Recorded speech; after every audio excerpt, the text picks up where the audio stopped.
Apple Incorporated cut off billions of dollars in payments to Qualcomm Incorporated, turning a contract dispute into what one analyst called an all-out war that forced the chip supplier to slash forecasts given only days ago. The world's largest publicly traded technology company and one of the main suppliers of components to the iPhone, its most important product, have traded accusations of lying, making threats and trying to create an illegal monopoly. The fight involves billions of dollars of technology licensing revenue that, if permanently cut off or reduced, would damage Qualcomm's main source of profit and help bolster Apple's margins. Apple told Qualcomm it will stop paying licensing revenue to contract manufacturers of the iPhone, the mechanism by which it's paid the chip maker since the best-selling smartphone debuted in 2007, the San Diego, California-based company said in a statement.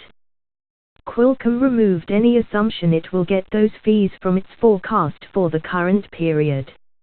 Apple doesn't have a direct license with Qualcomm, unlike other phone makers. We've been trying to reach a licensing agreement with Qualcomm for more than 5 years, but they have refused to negotiate fair terms, Apple said in a statement. Without an agreed-upon rate to determine how much is owed, we have suspended payments until the correct amount can be determined by the court. As we've said before, Qualcomm's demands are unreasonable and they have been charging higher rates based on our innovation, not their own.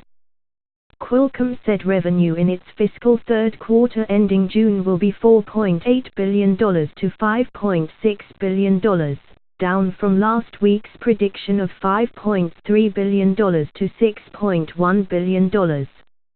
It's also short of the $5.78 billion average of analyst estimates compiled by Bloomberg.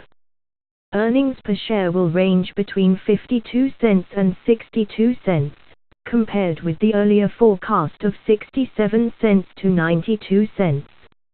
Minus certain items, profit per share will be 75 cents to 85 cents.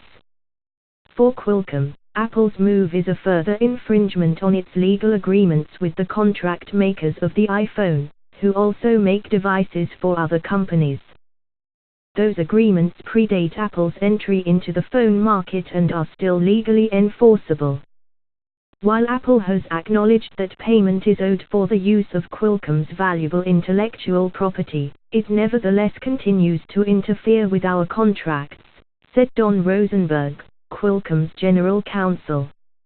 Apple has now unilaterally declared the contract terms unacceptable, the same terms that have applied to iPhones and cellular-enabled iPads for a decade.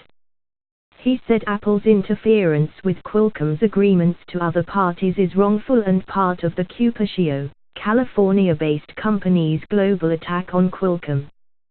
Stacy Rasgo, an analyst at Sanford C. Bernstein, said Qualcomm's largest customer has declared all-out war, leaving a dark cloud over earnings and its stock price. Even if one believed this was a worst-case scenario, we struggle to see a resolution anytime soon as the parties entrench, Rasgo wrote in a note to investors Friday. Qualcomm managed expectations around the dispute poorly, he added. Shares fell as much as 4.1% to $51.05 Friday morning. It was the lowest intraday price since June. They were trading at $52.91 at 12:16 p.m. in New York. Apple stock edged 0.2% higher to $144.12, close to a record. Qualcomm's lucrative licensing division funds an industry-leading research and development budget, which has helped its chips stay ahead of rivals. That strategy, which has helped the company more than double revenue since 2010, is under threat as the dispute with Apple worsens and it deals with regulatory investigations in the US, South Korea, Taiwan and Europe. It says Apple instigated those investigations by making false claims to government agencies. Apple's end goal is to lower the fees, Qualcomm said. When it began its suit against Qualcomm in January, Apple accused Qualcomm of monopolizing the market for chips used in wireless devices and withholding $1 billion in retaliation for cooperating with South Korean antitrust authorities. Apple also said it wants back some of the billions of dollars it claims it was overcharged in Qualcomm's illegal scheme to control the market for mobile phone chips. It wants a court to change how Qualcomm charges for its technology. Patents controlled by Qualcomm cover the basics of all high-speed data-capable mobile phone systems. It charges a percentage of the total selling price of the phone regardless of whether the device uses a Qualcomm chip or not. Qualcomm had given a wider than normal forecast range for the current quarter, reflecting the possibility that Apple may pressure its suppliers, company president Derek Abel said last week. "We'd expect that they will pay, consistent with their obligations," he said at the time. "We can't completely discount the possibility that Apple will continue to interfere and cause them to pay less than they owe."